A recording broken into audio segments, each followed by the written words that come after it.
Hello friends, आज हम आपको लेकर आए हैं दिल्ली ज़ू। यहाँ आने से पहले टिकट आपको ऑनलाइन बुक करनी पड़ेगी क्योंकि ऑफलाइन टिकट बंद हो चुकी है। इसके लिए आपको वेबसाइट nzpnewdelhi.gov.in पर जाना है और कुछ स्टेप्स पूरे करने के बाद आप टिकट बुक कर सकते हैं, जिसका प्राइस बड़े के लिए 80 रुपये और बच्चे के लिए टिकट लगता है। 5 साल तक के बच्चे की एंट्री फ्री है। कोई भी खाना अलाउ नहीं है और कोई भी चीज़ अंदर ले जाना अलाउ नहीं है क्योंकि वो जानवरों के लिए खतरा हो सकती है। यहाँ चेकिंग के बाद आप एंट्री करेंगे। यहाँ गार्ड साहब सब चेकिंग कर रहे हैं, कोई खाना न ले जाए। और यहाँ से आपकी एंट्री होती है चिड़ियाघर के लिए। आप पास वाले दूसरे काउंटर पर जमा कर सकते हैं। पानी के अलावा कोई भी चीज़ आप अंदर नहीं ले जा सकते। यह चिड़ियाघर 214 एकड़ में फैला हुआ है, जहां आपको विभिन्न प्रकार के पशु पक्षी देखने को मिलेंगे। अब यहां से आप नीचे उतरते हैं और ये आपका सेल्फी पॉइंट है, जिस पर लिखा है आई लव ज़ू। मोस्टली जो आता है यहाँ सेल्फी ज़रूर लेता है, तो आप भी ट्राई कर सकते हैं। और अक्सर यहाँ ज़्यादातर भीड़ मिलेगी आपको, कभी खाली नहीं मिलेगा। और ये है काला हंस। अभी देख सकते हैं आप, एक टांग पर खड़ा हुआ सो रहा है। गर्मी बहुत है यहाँ पर, इस कारण मोस्टली पशु पक्षी आराम करने में बिजी है।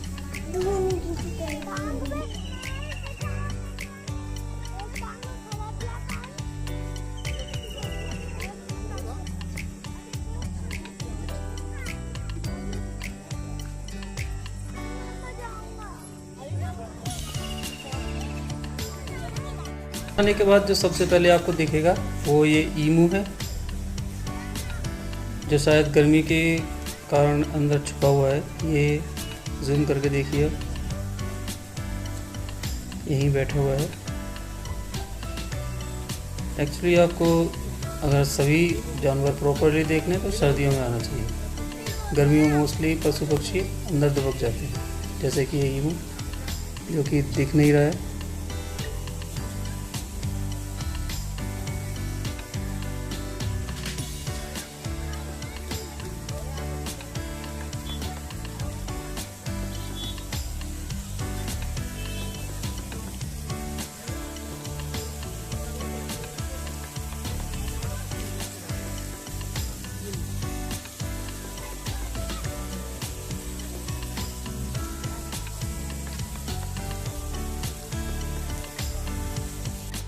यहाँ से आप चाहें तो पैदल कर सकते हैं या फिर आप बैटरी रिक्शे के थ्रू भी यात्रा शुरू कर सकते हैं, जिसके लिए आपको 70 रुपीज़ भैंस के लिए और 30 रुपये बच्चे के लिए देना पड़ता है।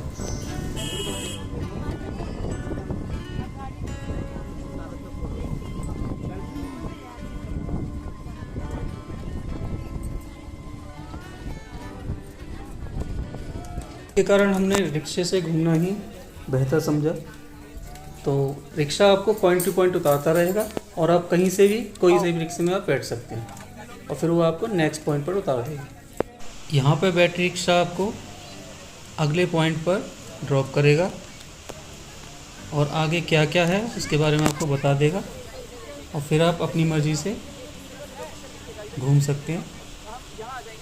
जगह जगह मैप भी आपको दिख जाएंगे, जिसके हिसाब से आप चूज़ कर सकते हैं कि आपको पहले क्या देखना है। अक्सर लोग इसको देखकर ही आगे बढ़ते हैं, बाकी आप बिना देखे जाएं तो कोई ऐसी प्रॉब्लम नहीं है, क्योंकि एक के बाद एक आपको चीज़ें नज़र आती रहेंगी।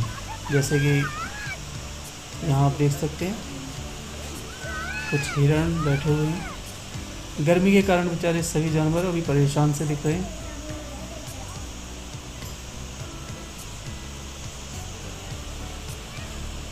यहाँ आप एक मोर को देख सकते हैं, कुछ दाना चुग रहा है।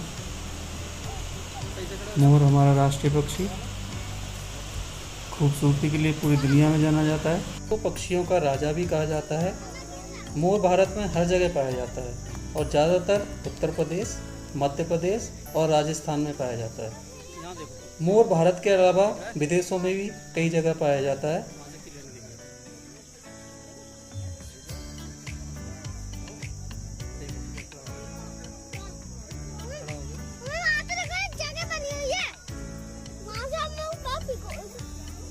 इसको पकड़ लेना नीचे।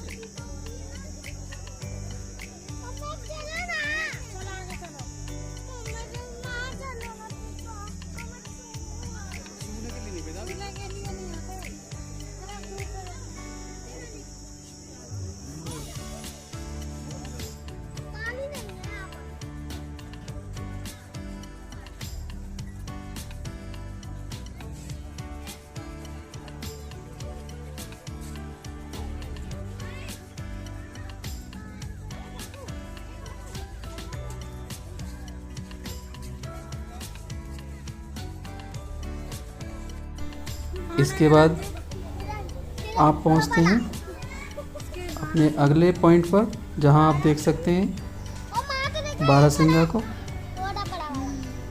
अभी अकेला दिख रहा है लेकिन कई हैं अंदर। और अब चलते हैं नेक्स्ट पड़ाव की तरफ, देखते हैं आगे क्या देखने को मिलेगा। अगर आप जंगल में घूमने के शौकीन हैं तो वो शौक भी आपका दिल्ली के चिड़ियाघर में पूरा हो जाएगा। यहाँ बहुत ही खूबसूरत वृक्ष देख सकते हैं, ग्रीनरी भरी हुई है चारों तरफ, और पशु पक्षियों की आवाज़ तो आपको हर जगह सुनाई पड़ेगी। पक्षियों की चहचहाट लगभग हर जगह मौजूद है, जो आपको प्रकृति के पास होने का एहसास ज़रूर कराएगी। यहाँ आप देख सकते हैं लोमड़ी को, जो चारों तरफ चक्कर लगा रही है। अब क्यों लगा रही है इसका तो इसी को पता होगा। हो सकता है शायद प्यासी है या कुछ और। शायद जानवर इंसानों को देखकर भी थोड़े बोर हो जाते होंगे। इसके बाद आप देखेंगे ये है सियार। ये भी इधर उधर लोगों की तरफ देखता है, फिर अंदर घुस जाता है। और अब आप देख सकते हैं खूबसूरत गैंडे को, यानी राइनो, जिसे बच्चे बहुत पसंद करते हैं। और यहाँ पर भी बच्चे काफ़ी उत्साहित हैं इसे देखकर। ये घास चरता हुआ गैंडा आप देख सकते हैं। यहाँ 2 गैंडे हैं इस पार्क में, हो सकता है एक मेल और एक फीमेल हो। भारतीय गैंडे प्रमुख तौर पर आसाम राज्य के काजीरंगा नेशनल पार्क में पाए जाते हैं। और कहा जाता है कि भारतीय गैंडों की 2/3 आबादी, जो कि लगभग 2400 के आसपास है, वो इसी नेशनल पार्क में है। आसाम के सिवाय भारतीय गैंडे पश्चिम बंगाल, उड़ीसा, उत्तर प्रदेश के कुछ भागों और हिमालय की निचली पहाड़ियों पर भी पाए जाते हैं। यहाँ आप देख सकते हैं कि इस राइनो का सींग नहीं है। राइनो का सींग बहुत ही महंगा बिकता है। इसमें केराटिन नाम का एक तत्व पाया जाता है, जिसकी वजह से गैंडों का शिकार भी किया जाता है, और इसी कारण गैंडों की संख्या दिन ब दिन कम होती जा रही है। भारतीय गैंडों की औसत लंबाई 12 फीट और ऊंचाई 5 से 6 फीट तक होती है। मादा गैंडे का वजन 1500 किलो और नर गैंडे का वजन लगभग 2000 किलो तक होता है। और अब आप देख सकते हैं बहुत सारे कलरफुल पक्षी, ज़्यादातर विदेशी पक्षी हैं, जैसे कि मकाओ और कुछ तोते की वैरायटीज़ हैं, जो कि मोस्टली विदेशी हैं। इंडियन शायद इसमें एक भी नहीं है, आप खुद देख सकते हैं। जैसे कि जैपनीज़, कोरियन, थाईलैंड, यहाँ सब ये पक्षी ज़्यादातर आप देखने के लिए आपको मिल सकते हैं। अगर आपने थाईलैंड विजिट किया हो तो आपने ज़रूर देखेंगे, और सेम वही यहाँ पर। इंडियन तोता ऐसा नहीं होता, वो पूरा हरे रंग का होता है, जिसकी चोंच लाल होती है। बट ये सभी जो भी पक्षी हैं या पैरट हैं सभी विदेशी हैं मोस्टली। और यहाँ आप देख सकते हैं सिल्वर फेजेंट, ये बैठी हुई है। कलर कुछ सिल्वर की तरह है, शायद इसीलिए इसका नाम सिल्वर फेजेंट रखा गया है। और भी पक्षी हैं इसके पिंजरे में।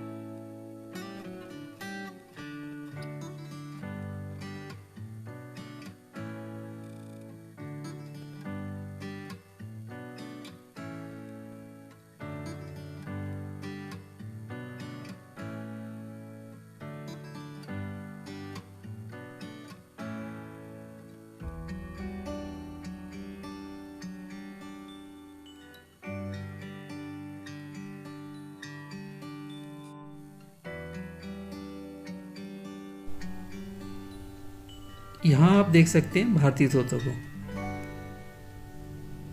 दोनों बैठे हुए हैं, कुछ दाएं बाएं ऊपर नीचे भी बैठे हुए हैं। इसको तो आप अच्छी तरह पहचानते होंगे, देसी मुर्गा। लाल रंग का ताज इसके सर पर सजा हुआ है,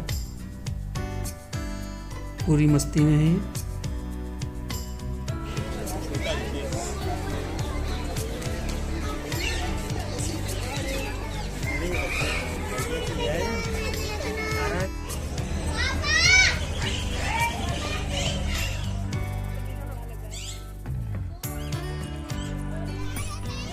इसके बाद आप फिर देखते हैं एक बहुत ही खूबसूरत प्यारा सा तोता। दुनिया भर में तोते की लगभग 393 यानी कि 393 प्रजातियां पाई जाती हैं। भारत में देसी तोतों की लगभग 12 प्रजातियां हैं, जिसमें से एक ये भी है जो आप देख रहे हैं। और विदेशी तोते भारत में तोते इंसान की आवाज़ की हूबहू नकल भी कर सकते हैं। प्रजातियों के आधार पर तोते का जीवन काल लगभग 10 वर्ष से 15 वर्ष के बीच पाया जाता है।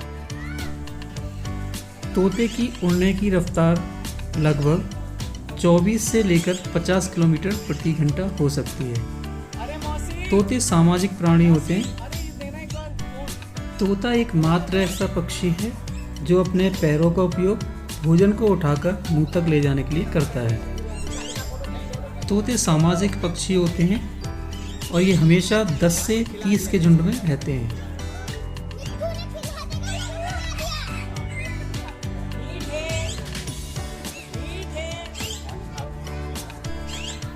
और यहाँ आप देख सकते हैं सफ़ेद रंग की मोरनी, बहुत ही खूबसूरत दिखती है देखने में।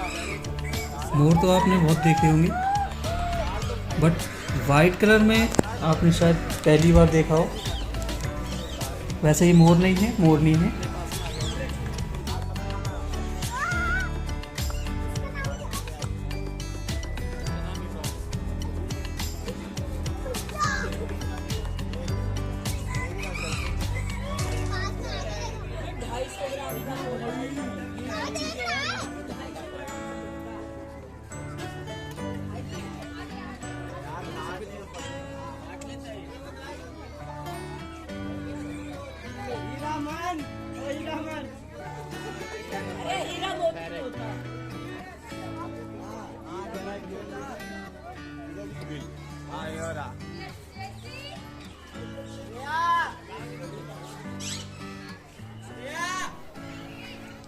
यहाँ आप देख सकते हैं मोर को बैठे हुए।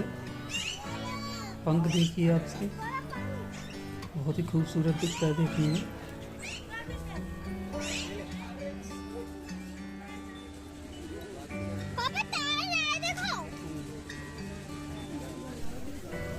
और अब आप देख सकते हैं हिप्पो को, जो मस्ती कर रहा है ठंडे पानी में, क्योंकि ऑलरेडी इसकी खाल इतनी मोटी होती कि गर्मी में अपने आप को बचाने के लिए पूरे दिन पानी में ही घूमता रहता है। इसमें 2 हिप्पो हैं, अभी शायद बाहर निकलेगा, दिखाते हैं आगे आपको। आपको जानकर ये आश्चर्य होगा कि दरियाई घोड़ा या हिप्पो तैरना नहीं जानते, और इसका कारण है इनका ये विशालकाय शरीर, लेकिन फिर भी ये अपना ज़्यादातर समय पानी में ही गुजारते हैं। इन्हें पानी में रहना बहुत पसंद होता है और इसी वजह से शायद इन्हें दरियाई घोड़ा कहा जाता है। ये पानी के अंदर काफ़ी देर तक बिना सांस लिए भी रह सकते हैं। हिप्पो शाकाहारी होते हैं और इसे घास खाना बेहद पसंद है। ये एक रात में 60 किलो से ज़्यादा चारा खा सकते हैं। एक दरियाई घोड़े का वजन औसतन 1500 से लेकर 3200 किलोग्राम तक हो सकता है। हिप्पो हाथी और गैंडे के बाद धरती में रहने वाले तीसरे सबसे बड़े जानवर हैं। वो देखने में बहुत खूबसूरत लगते हैं, लेकिन ये खतरनाक भी हो सकते हैं। ये अपने इलाके में आने वाले किसी भी जीव पर हमला कर सकते हैं और इसके दांत बेहद खतरनाक होते हैं। यह जानवर बहुत ही आक्रामक होता है। यदि आप हिप्पो को जमाई लेते हुए देखें या उसके हंसने की आवाज़ सुनते हैं तो समझ जाइए ये खतरे की घंटी है और कभी भी हमला कर सकता है। इसके जीवन काल के बारे में बात करें तो लगभग 40 वर्ष का होता है, लेकिन अगर विशेष तौर पर इसे पाला जाए तो यह 50 वर्ष तक भी जीवित रह सकता है। ये हमेशा झुंड में रहना पसंद करते हैं और एक झुंड में लगभग 30 से 40 दरियाई घोड़े आप देख सकते हैं, जो कि आपको पानी या कीचड़ में डुबकी लगाते हुए देखे जा सकते हैं। और अब आप देख सकते हैं इस प्यारे से मंकी को, जो कि गर्मी में आइसक्रीम का आनंद ले रहा है।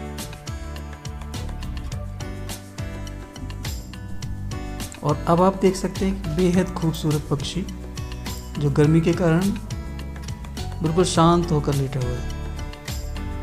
आंखें कभी खोलता है कभी बंद करता है। इसको हॉर्नबिल नाम से जाना जाता है। साइज़ देखिए इसका, चोंच का साइज़ भी काफ़ी बड़ा है। बट गर्मी के कारण सभी जानवर परेशान हैं। हाथी विश्व का सबसे बड़ा जानवर है जो इस वक्त धरती पर मौजूद है और इसको संसार का सबसे भारी भरकम जानवर माना जाता है। इसका वजन औसतन 10,000 किलोग्राम से 32,000 किलोग्राम तक पाया जाता है। हाथी एक शाकाहारी जानवर है और भारत और विश्व के कई जंगलों में पाया जाता है। हाथी सोना बहुत कम पसंद करते हैं। लगभग 4 घंटे से ज़्यादा ये नहीं सोते और हमेशा भोजन की तलाश में इधर से उधर चलते ही रहते हैं। हाथी का जीवन काल मनुष्यों की तरह ही औसतन 70 साल का ही माना जाता है। हाथी लगभग एक दिन में लगभग 120 किलो तक भोजन खा जाते हैं। जानवरों में इसके शरीर की तरह इसका दिमाग भी सबसे बड़ा होता है। हाथी की सूंघने की क्षमता बहुत ही तीव्र होती है। हाथी की सूंड में कोई हड्डी भी नहीं होती। हाथी अपनी सूंड से पानी नहीं पीते। मोटी होने के बावजूद हाथी की त्वचा बहुत ही संवेदनशील होती है। हाथी के जो दांत बाहर निकले होते हैं ये बेहद बेशकीमती माने जाते हैं, जिसके कारण इनकी हत्याएं भी की जाती हैं। यहाँ आप देख सकते हैं एक मगरमच्छ को जो पानी से बाहर आराम कर रहा है। देखने में तो हमें भी लगा कि ये कुछ पत्थर का बना हुआ नकली है शायद, लेकिन गार्ड ने कंफर्म किया कि नहीं, असली है। बिल्कुल हिल डुल नहीं रहा है कुछ। और अब हम आ चुके हैं बंगाल टाइगर के पिंजरे में। ये देख सकते हैं आप, बेहद खूबसूरत, लेकिन गर्मी से ये भी थोड़ा सा परेशान है। कुछ लोगों को देख देख कर भी जानवर बोर हो जाते हैं। शायद इसलिए भी ये अपना मुंह छुपा लेते हैं। कई जानवर तो पीछे मुड़कर भी नहीं देखते कि कोई उन्हें देखने आया हो। बहुत देर वेट किया इसका भी कि सामने देखेगा, लेकिन नहीं, बस अपनी ही मस्ती में घूमता रहा। और अगला नंबर आता है वाइट टाइगर का। सामने आप देख सकते हैं, इंडिया में सबसे पहला वाइट टाइगर रीवा जिले में पाया गया, जिसका नाम मोहन था। मोहन की वजह से विंध्य को पूरे विश्व में पहचान मिली। आज भी मोहन के वंशज कई देशों में हैं। मतलब पहला वाइट टाइगर भारत में ही पाया गया। मध्य प्रदेश का विंध्याचल क्षेत्र, जिसमें जिला रीवा और सतना के आसपास का क्षेत्र, हमेशा से यहाँ पाए जाने वाले सफ़ेद बाघों के लिए प्रसिद्ध रहा है। वाइट टाइगर की संख्या के बारे में कोई स्पष्ट अनुमान तो नहीं है, लेकिन कहा जाता है कि पूरी दुनिया में सिर्फ 200 वाइट टाइगर हैं, जिसमें से 100 सिर्फ भारत के अंदर हैं। सफ़ेद बाघ को आप कह सकते हैं कि ये 100% भारतीय नस्ल का बाघ है। रीवा में सफ़ेद बाघों के लिए दुनिया का पहला अभयारण्य खोला गया। केंद्रीय मंत्री प्रकाश जावड़ेकर और मध्य प्रदेश के मुख्यमंत्री शिवराज सिंह चौहान ने इसका शुभारंभ किया। सफ़ेद बाघ की लाइफ के बारे में अगर बात करें तो यह लगभग 8 से 10 साल तक जीवित रहता है। वाइट टाइगर का इतिहास रीवा के महाराजा मार्तंड सिंह से जुड़ा हुआ है। एक बार जब वो जंगल में शिकार के लिए जाते हैं तो वहाँ हलचल मच जाती है, जिससे सभी जानवर इधर उधर भागना शुरू हो जाते हैं। इनमें से ये शेर भी थे, जिनका रंग सफ़ेद था। ये 2 थे और दोनों ही गुफा में छुपे हुए थे। अब महाराजा इनको मारने की बजाय पकड़ लेते हैं। इसके बाद इन दोनों शावकों को पकड़कर गोविंदगढ़ के किले में लाया जाता है और उनको वहीं रख दिया जाता है, जिसमें से एक का नाम मोहन रखा जाता है। आज दुनिया में जितने भी सफ़ेद टाइगर हैं वो सभी मोहन के ही वंशज हैं, और ये सफ़ेद टाइगर पूरी तरह से शुद्ध भारतीय टाइगर है। चलिए अब जानते हैं सफ़ेद बाघ के इतिहास के बारे में। सफ़ेद बाघ का इतिहास रीवा के महाराजा मार्तंड सिंह से जुड़ा हुआ है। एक बार की बात है, जब वो 27 मई 1951 को अपने शाही मेहमान जोधपुर के राजा अजीत सिंह के साथ बाघिन का शिकार करने सीधी के पनखौरा गांव के पास पहुंचे, जहां पर उनके आने से हलचल मच गई और 3 शावक तेजी से भागकर एक गुफा में छुप गए, जिसे बाद में महाराजा मार्तंड सिंह ने मारने की बजाय पकड़ लिया और उसे अपने महल में ले आए, जहां पर एक का नाम मोहन रख दिया जाता है। मोहन को सभी राजा की तरह सम्मान देते थे। मोहन के जितने भी केयर टेकर थे सभी मोहन सिंह, इधर आइए उधर आइए, इस तरह सम्मानित भाषा का प्रयोग करते थे। मोहन का पालन पोषण महल में ऐसे होता था जैसे कि वो कोई पालतू जानवर हो। और 10 दिसंबर 1969 को मोहन का निधन हो गया। मोहन की मौत के दिन रीवा में राजकीय शोक घोषित किया गया। बंदूकें झुकाकर सलामी दी गई, जैसे कि किसी राजा महाराजा को दी जाती है। 1958 में मोहन के साथ रहने वाली राधा नाम की बाघिन ने शावकों को जन्म दिया, जिनका नाम मोहिनी, सुकेशी, रानी और राजा रखा गया।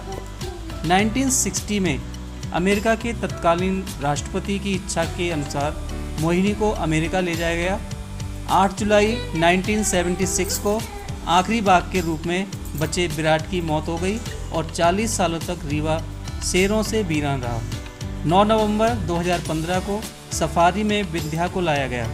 देश में पहली बार जानवरों का बीमा सफ़ेद बाघ मोहन का ही हुआ था। डाक और दूरसंचार विभाग ने 1987 में डाक टिकट जारी किया, जिसमें मोहन की फ़ोटो भी लगाई गई।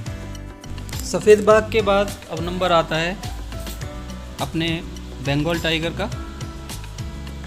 बंगाल टाइगर अभी आराम फरमा रहे हैं। काफ़ी देर इंतज़ार किया लेकिन मुंह दिखाने को तैयार नहीं है। अब भाई टाइगर तो टाइगर है, मर्जी उसकी। कोई इसको मजबूर तो कर नहीं सकता। लोग काफ़ी देर से इंतज़ार कर रहे हैं कि खड़ा हो या फिर चेहरा दिखाए, लेकिन नहीं, टाइगर साहब पूरी तरह से। बाघ एक बार में लगभग 40 किलोग्राम तक मांस खा सकता है। सबसे बड़े मांसाहारी जानवरों में बाघ का नंबर तीसरा है। सबसे बड़ा मांसाहारी जानवर ध्रुवीय भालू और दूसरा भूरा भालू है। बाघ अपने शिकार को गला तोड़कर या घोंटकर मारता है। बाघ के बारे में एक और ख़ास बात, जब वो शिकार करता है तो सबसे पहले मादा बाघ और शावकों की प्रतीक्षा करता है और उनके खा लेने के बाद ही खुद खाता है। अक्सर आपने देखा होगा कि शेर अपने शिकार को पाने के लिए आपस में लड़ते झगड़ते हैं, लेकिन बाघ इनसे इस मामले में अलग है। ये शिकार के लिए आपस में लड़ते नहीं हैं और अपना शिकार बांटकर खाते हैं, और ज़्यादातर ये अपनी बारी की प्रतीक्षा करते हैं और अपनी बारी आने पर ही खाना खाते हैं। मादा बाघ एक बार में 3 से 4 शावकों को जन्म देती है। कहा जाता है कि बाघ स्वभाव से डरपोक होता है। सुनने में बड़ा अजीब लगता है, लेकिन यह सच है। जब तक छेड़खानी ना की जाए या वह घायल ना हो, वह किसी पर हमला नहीं करता। कहा जाता है कि बाघ की आंखों में आंखें डालकर देखने से वह हमला करने का इरादा छोड़ देता है और छोड़कर चला जाता है। बाघ के पैर गद्देदार होते हैं, इससे वह बड़ी आसानी से अपने शिकार तक पहुंच जाता है और उसको पता भी नहीं लगता। सामने आप देख सकते हैं हमारे राष्ट्रीय पक्षी मोर को, बहुत ही खूबसूरत। शायद ये अभी डांस करने की तैयारी में है, लेकिन नहीं। अब यहाँ लोग बैटरी वाले रिक्शे का इंतज़ार करते हुए, क्योंकि कभी कभी भीड़ ज़्यादा होती है और रिक्शे कम पड़ जाते हैं, तो ऐसी स्थिति में आपको थोड़ी देर इंतज़ार भी करना पड़ सकता है। कभी कभी एक रिक्शे में सभी लोग नहीं आ पाते, फिर आपको इंतज़ार करना है दूसरे रिक्शे का, ताकि आप अपने दूसरे स्थान तक पहुंच सकें। देखिए सामने से दूसरा रिक्शा आ रहा है और शायद इसमें हमारा नंबर आ जाएगा। हाँ जी, बिल्कुल खाली है ये। चलिए दिखाते हैं आपको आगे क्या है। चलिए अब देखते हैं मोरनियों को। मोर तो आपने देख चुके हैं, लेकिन मोरनी ये 3 है यहाँ पर, बहुत ही खूबसूरत देख सकते हैं आप। लेकिन मोर मोरनी से ज़्यादा खूबसूरत होता है, ये भी सच्चाई है। मोरनी के इतने बड़े बड़े पंख नहीं होते जैसे मोर के होते हैं, देख सकते हैं आप। मोर समूह में रहना ज़्यादा पसंद करते हैं। एक समूह में आमतौर पर 6 से 10 तक मोर हो सकते हैं। नर मोर को ही पीकॉक कहा जाता है। मादा मोर को पी हैंस और उनके बच्चों को पी चिक्स कहा जाता है। मोर पक्षी एशिया का मूल निवासी है और यह मुख्यतः भारत, श्रीलंका और बर्मा में पाया जाता है। मोर को भारतीय वन्यजीव अधिनियम 1972 के तहत संरक्षण प्रदान किया गया है। इसके शिकार पर भारत में पूर्णतया प्रतिबंध है। और अब नंबर आता है भारतीय सांपों का। यहाँ आपको विभिन्न प्रकार के तरह तरह के सांप देखने को मिलेंगे। यहाँ देखिए, ये है अजगर, बहुत ही बड़ा है, अभी शायद सो रहा है, बिल्कुल हिलडुल नहीं रहा है अभी। और यहाँ पर है भारतीय अजगर, देख सकते हैं, एक विशाल का अजगर। अभी ये शांत बैठा हुआ है। कुछ डमीज को भी यहाँ रखा गया है, जैसे क्रोकोडाइल्स की डमी, एलिगेटर्स हैं और कुछ कछुए भी हैं, जिनको आप अलग अलग जगहों पर देख सकते हैं। एलिगेटर गार्ड बार बार विसिल के द्वारा इन्फॉर्म कर रहा है कि आप टाइम समाप्त हो चुका है और आप सभी लोग जल्दी से जल्दी बाहर निकलें यहाँ से। तो सभी लोग जाने की तैयारी में हैं और हम भी अब बाहर निकल रहे हैं यहाँ से। दिल्ली ज़ू में एंट्री सिर्फ 4:30 तक ही है और इसको 5:30 पर बंद कर दिया जाता है। अब ये बंद होने का टाइम हो गया है। गार्ड्स ने इन्फॉर्म किया है सभी को कि जल्द से जल्द बाहर निकलें यहाँ से। यहाँ आप देख सकते हैं शतरमुर्ग को। कहा जाता है कि दुनिया में सबसे बड़ी आंखें शतरमुर्ग की ही होती हैं और सबसे बड़ा अंडा भी। एक सामान्य आदमी इसके अंडे पर खड़ा भी हो सकता है। जंगली शतरमुर्ग अफ्रीका के वुडलैंड्स और सवाना क्षेत्रों में पाए जाते हैं।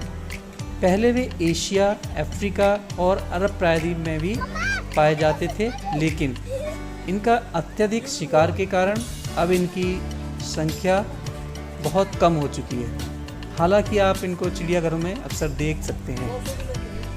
शुतुरमुर्ग की हाइट की बात करें तो यह 9 फीट तक भी पहुंच सकती है। यह दुनिया का सबसे भारी और सबसे ऊंचा पक्षी है। दुनिया का दूसरा सबसे ऊंचा पक्षी एमू है, जिसे अभी आपने देखा, जो करीब 6 फीट 2 इंच तक ऊंचा हो सकता है। दुनिया का सबसे भारी पक्षी कैसोबरी है, जिसका वजन लगभग 200 पाउंड तक होता है। शुतुरमुर्ग पक्षी होने के बावजूद भी उड़ नहीं सकता। ऐसा इसके अत्यधिक वजन के कारण होता है। उसके पंख भी छोटे होते हैं, जिनका फैलाव लगभग 2 मीटर तक होता है। शुतुरमुर्ग अपने पंखों का इस्तेमाल दौड़ते समय संतुलन बनाने के लिए करते हैं। यह भी कहा जाता है कि शुतुरमुर्ग को पानी पीने की आवश्यकता नहीं होती, क्योंकि वे अपने द्वारा खाए गए पौधों से पानी प्राप्त कर लेते हैं। जबकि ऐसा अक्सर होता है कि जब उसे पानी मिलता है तो वो पी लेता है।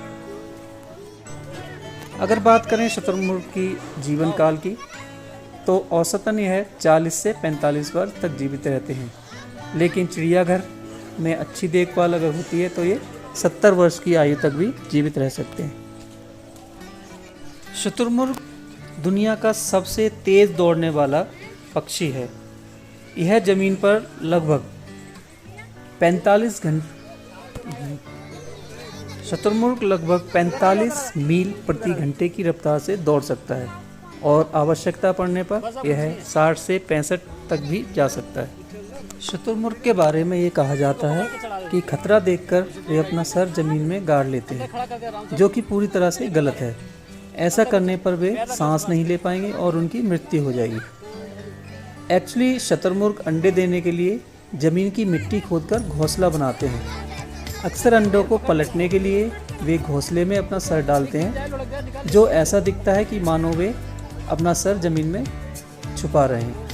जब शुतुरमुर्ग खतरा महसूस करने पर भी भाग नहीं पाते और गर्दन ज़मीन के समानांतर कर लेट जाते हैं। सिर और गर्दन का हल्का रंग ज़मीन के रंग से मिल जाने के कारण ऐसा प्रतीत होता है कि वो अपना सर रेत में छिपा रहे हैं।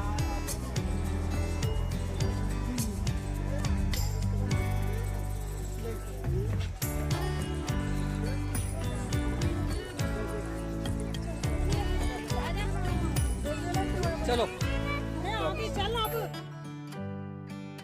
तो आज के इस वीडियो में इतना ही। उम्मीद है आपको यह वीडियो पसंद आया होगा। तो प्लीज़ लाइक एंड सब्सक्राइब का बटन दबाएं और बेल आइकन को क्लिक करें ताकि आपको अगले वीडियो टाइम पर मिलते रहें। धन्यवाद।